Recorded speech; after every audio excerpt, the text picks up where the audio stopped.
Now we are going to demonstrate the practical which is related with the transmission line, planar transmission line. Here generally we know that there is a transmission line family is there, air twin line transmission line family, which is very popular in the power supply or the DC and low frequency supply lines. Then there is a transmission line called as a twin in dielectric transmission line, which is having a very good frequency, cutoff frequency up to megahertz channel. Then there is a shielded transmission line is there. This transmission line is very capable in times of the telephone wires. Generally now these days also the various landline phones are utilizing a shielded twin line cable. This is the transmission cable which hold the frequency up to 1 megahertz band. Then the very much popular and the milestone of the RF, that cable is called as a coaxial cable, which is an unbalanced cable. Basically unbalanced is what, the only the single positive end is there and the shield is acting as a negative, and between that the some dielectric fellow is there. Generally people are using PTFE, white color dielectric, which is having the dielectric constant 3.3. So this coaxial cable is more popular, but having the biggest problem about the insertion loss and the power handling capacity. So this cable either go for the very longer distance or either handle a very good amount of power. So this next solution is actually the circular waveguide. In this waveguide basically the good insertion loss and the power handling capacity is there. But okay, this fellow is very bulky compared to these all families. So this bulkiness is the actually main hurdle to utilize in the practical field. So the people are come to the next generation called as a planar transmission line, which is called as a microstrip line. So even we can look the next family, that in the planar transmission line family have the various types of different kinds of strip lines interconnects are there, especially microstrip line, strip line, triplet strip line, slot line, line, coplanar waveguide, suspended, inverted line, and fin line. These all are the planar transmission line families which are very popular now these days in the RF for the high frequency transmission. Here you can see this microstrip planar structures. Now we are going to discuss about the first experiment regarding our design and simulation of planar transmission line. So this is the structure of microstrip, where this is the copper, again there is a dielectric, and then there is a copper. So in the structure you can see this dielectric have some certain kind of height, also some kind of epsilon r, means the dielectric constant. Generally people are utilizing now these days FR core, Rogers RTD ride, ultra lamp, this kind of substrate. Then there is a thickness of the copper is also mandatory. This generally in the PCB people knows about the 75 micron thickness or 50 micron thickness is easily we are going to be achieved in this line. In this experiment we are going to observe about the track width versus impedance. Means if the track width is vary, if suppose this W vary, how the impedance is going to be affected. If the substrate height is going to be vary, how the impedance is going to be affected. Then substrate permittivity, epsilon r is the main criteria, where if it is vary, then also the impedance is going to be easily vary. So then the next is the frequency versus impedance ratio we are going to check, and then frequency versus dielectric loss and conductor loss. These are the observations we are actually take care in our simulation software. This is the basically the impedance calculation formula, 60 divided by under root effective dielectric constant into natural log of 8h by We plus 0.25 We divided by h. But naturally there is a height and W ratio is there. Due to this ratio there are the two different formulas you can see in this line. This is when the W by H ratio when it is lesser than 1, and when it is W by H ratio is greater than 1, at that time you have to utilize this formula, and we are going to use this formula basically to calculate the impedance, characteristic impedance of our transmission line. So we start by using our RF Spice software. So this is the RF Spice software. Symbol, double click on the symbol.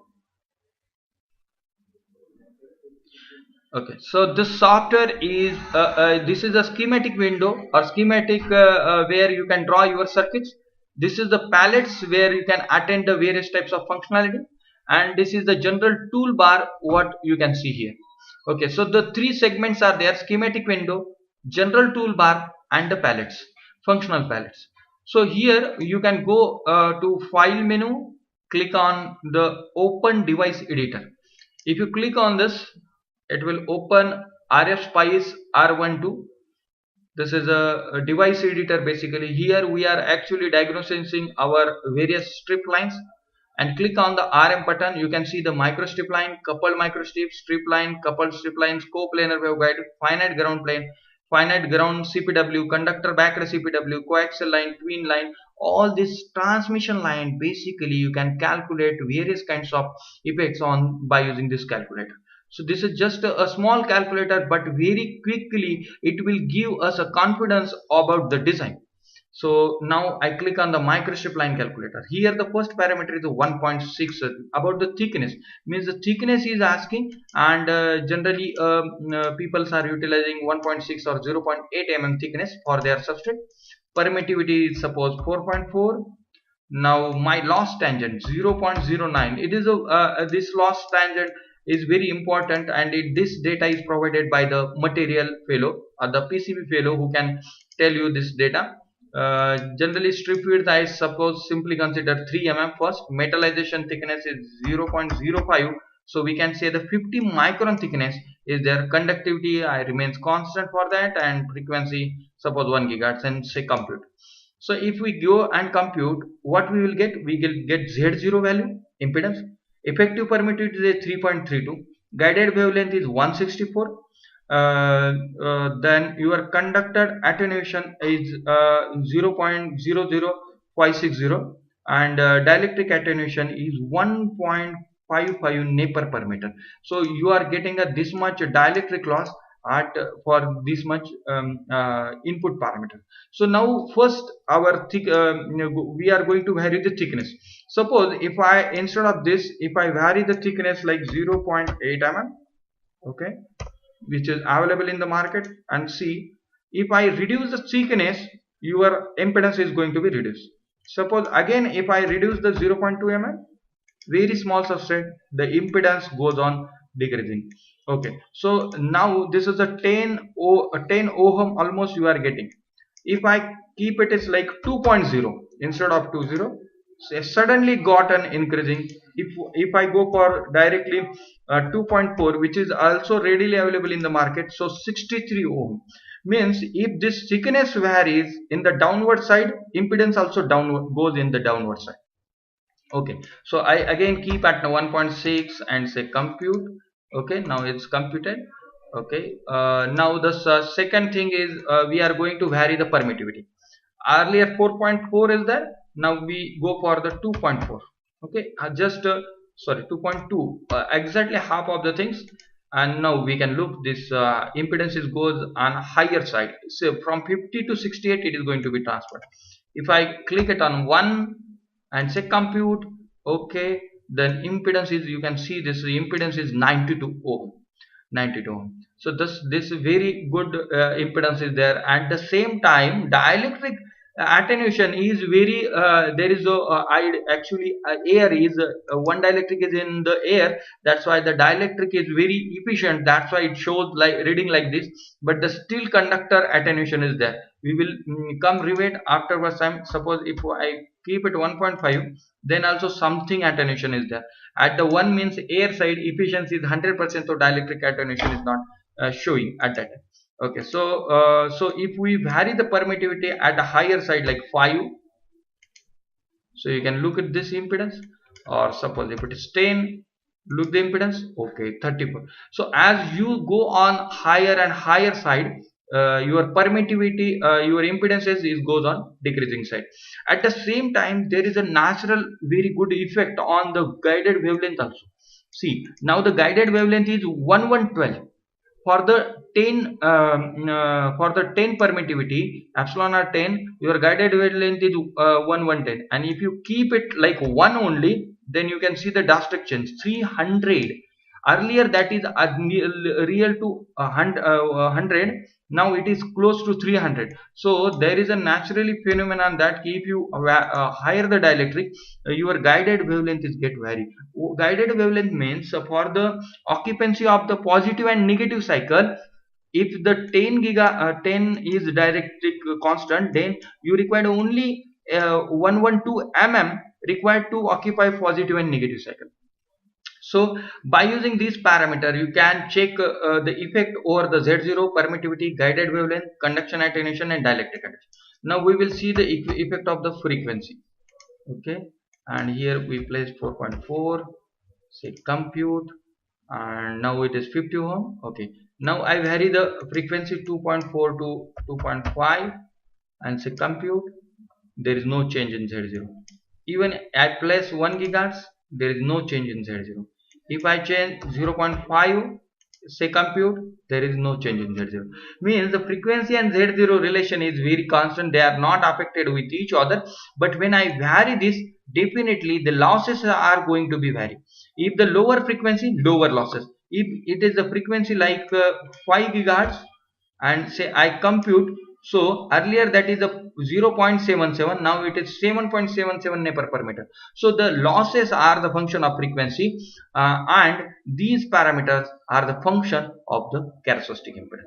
Okay, so this is the first part where we see the design concept related with the microstrip line.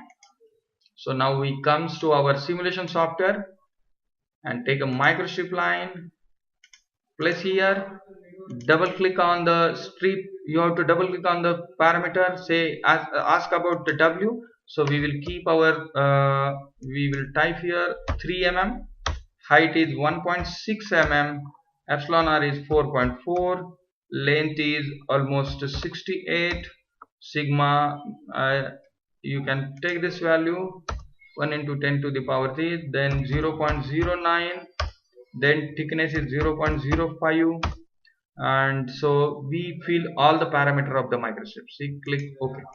Now we have to take the resistance R, rotate it, likewise double click on this resistor, say the name ZL. You mention the load resistance and value is load resistance, suppose 50. Click on this. Now take this wire, connect the positive wire to the terminal, the negative wire you can connect to ground side.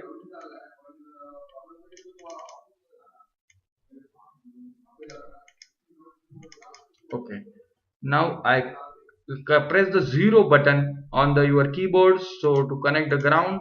This is actually shortcut key.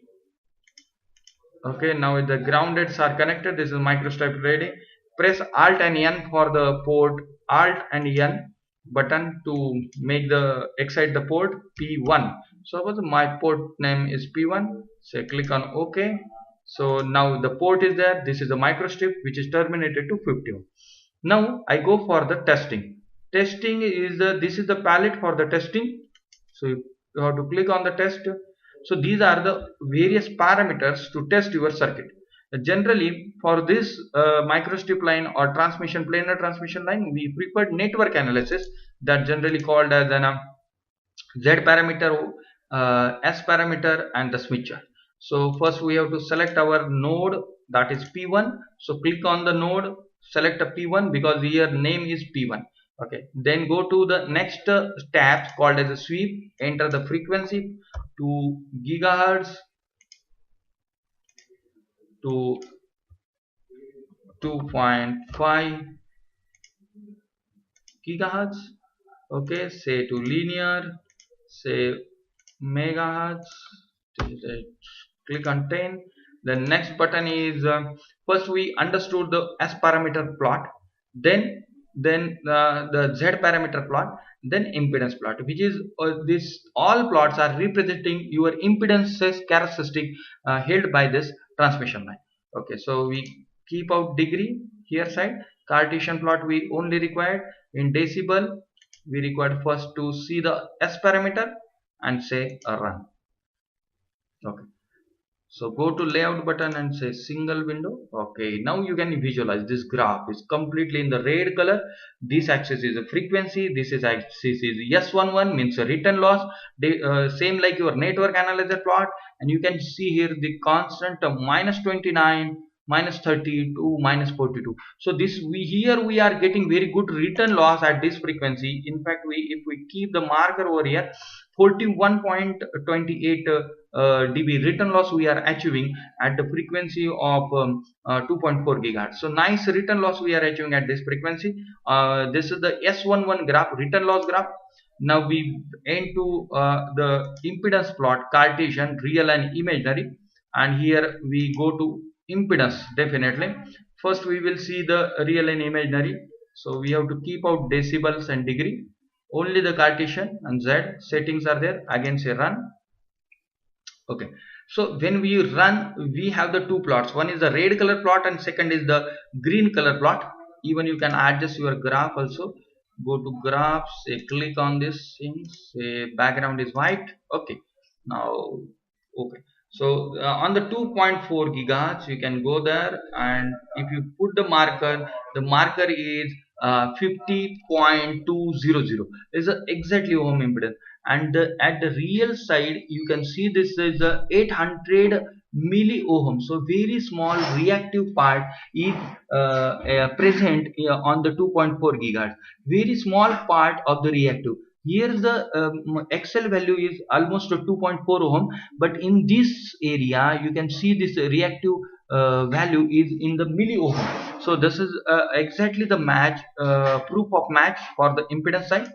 So we again come to our same screen, say click on output, say the Smith chart. So we already see the return loss, then impedance plot. Now we can go for the Smith. When we click on the Smith, definitely these all lines are disabled. Okay, so click on run. So here even this graph is big, but it concentrate on your admittance resistive plot, purely resistive. Plus there is a second thing that this plot it comes to exactly 1, means the location 50 ohms is properly matched. That's why it comes at the this side, constant impedance circle, and 50 ohm circle we can say. And this now we little bit vary these things and check whether this really plot is coming or not for all the frequency. Like we will put 150 ohm, say okay, click on okay, say run. Oh, now this earlier this plot is at exactly location of 1. Now you can see this plot of 150 ohms for the different frequency. We can go to the marker, click on this side, and so this is for 2 gigahertz to 2.5 gigahertz.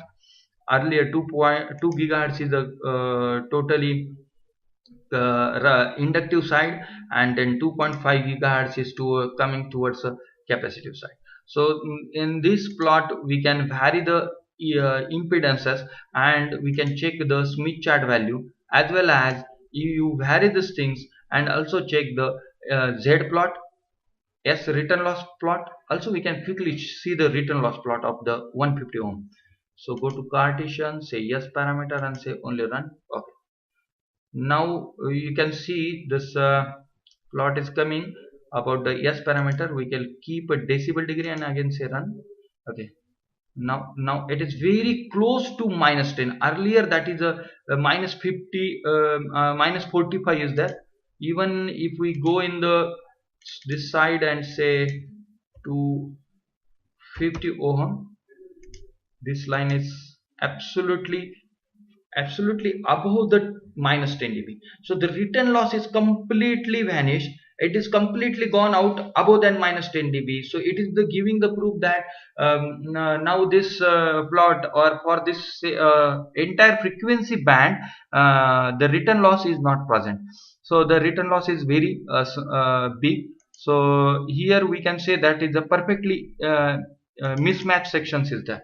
So okay, so again put the 50 ohms, click on OK. So in this way we are going to demonstrate by using the calculator, microstrip calculator, as well as the microstrip transmission line, a simple experiment of the planar where we can see the return loss S11 plot, impedance plot, Smith chart plot, and the various types of effects of calculation on the planar microstrip line. Thank you.